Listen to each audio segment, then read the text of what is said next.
حضرت عبداللہ بن سلام رضی اللہ تعالیٰ جب مسلمان ہوئے، یہ اہل کتاب میں سے بڑے درجے کے عالم تھے۔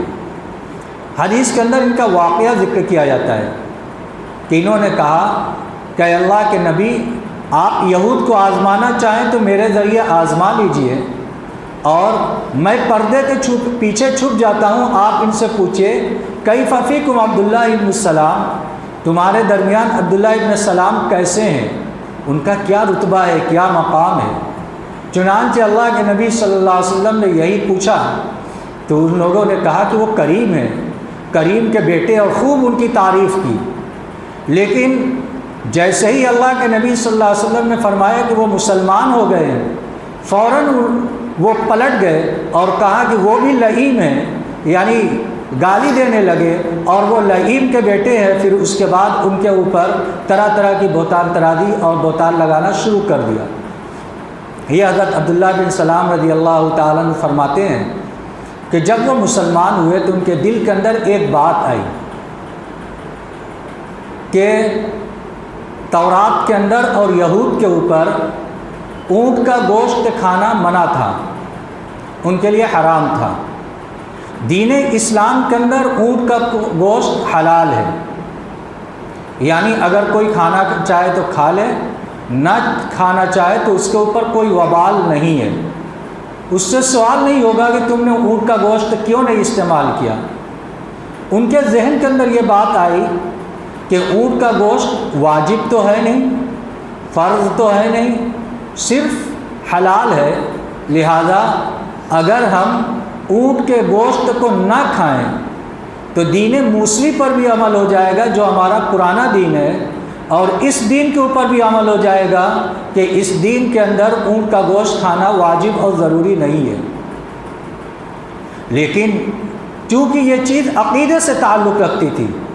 کہ ایک چیز شریعت نے جس چیز کو حلال قرار دیا ہے اس چیز کے بارے میں عملاً وہ ترک کر رہے تھے،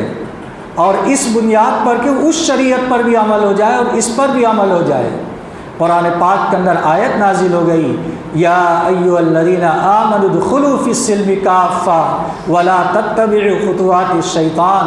انہ لکم عدو مبین، کیا ایمان والو تم اسلام کے اندر پورے داخل ہو جاؤ، شیطان کی پیروی مت کرو کہ اس پر بھی عمل ہو جائے اس پر بھی عمل ہو جائے، اس کی کوئی گنجائش نہیں۔ جب اسلام کے اندر داخل ہو گئے تو اب 100% اسلامی تعلیمات کے اوپر عمل کرنا ضروری ہے، پہلی تعلیمات اب منسوخ ہو گئی، لہذا اس کی بنیاد پر یہ سوچنا کہ اس پر بھی عمل ہو جائے اور اس پر بھی عمل ہو جائے، یہ صحیح سوچ نہیں ہے، یہ صحیح طریقہ نہیں ہے۔ لہذا اس دین پر عمل کرتے پورے اس دین کے اندر داخل ہو جاؤ، اور اس چیز سے ان کو منع فرما دیا گیا۔ ہمارے دل کے اندر بھی بہت سی چیزوں کے بارے میں یہ خیالات آتے ہیں کہ شریعت کے اندر یہ چیز حلال تو ہے، کوئی فرض اور واجب تو نہیں ہے، ہم کریں یا نہ کریں۔ تو ایک چیز ہے کہ شریعت کے اندر حلال ہے، لیکن ایک چیز ہے کہ اس کے متعلق دل کے اندر کسی چیز کا فیصلہ کر لینا کہ ہم اس کو یہ نہیں کریں گے، اگرچہ وہ حلال ہے لیکن ہماری طبیعت ابا کر رہی ہے، یہ ہو رہا ہے وہ ہو رہا ہے، تو یہ شریعت کے اصول سے متصادم ہے، اور یہ چیز آج اس کی وجہ سے آدمی پورے اسلامی تعلیمات کو قبول کرنے کے لیے تیار نہیں ہے۔ لہذا یہ دین اسلام ہمارے لیے راہ نجات ہے۔ حضرت موسیٰ علیہ السلام بھی زندہ ہوتے ہیں تو اسی دین کے اوپر عمل کرتے ہیں۔ حضرت عیسیٰ علیہ السلام قرب قیامت تشریف لائیں گے تو وہ اسی دین کے اوپر عمل کریں گے، اور اسی دین پر عمل کرنے کی بنیاد پر وہ اس زمانے کے اندر دنیا کے اندر حکومت کریں گے اور دین اسلام کو فروغ دیں گے۔ لہذا اللہ رب العزت نے ہمیں جو دین اسلام عطا فرمایا ہے اس پر ہمیں فخر ہونا چاہیے، اور ہمیں یہ احساس ہونا چاہیے کہ یہ اللہ رب العزت کا بہت بڑا فضل ہے، اس کا بہت بڑا احسان ہے کہ اللہ نے ہمیں یہ دین اسلام عطا فرمایا۔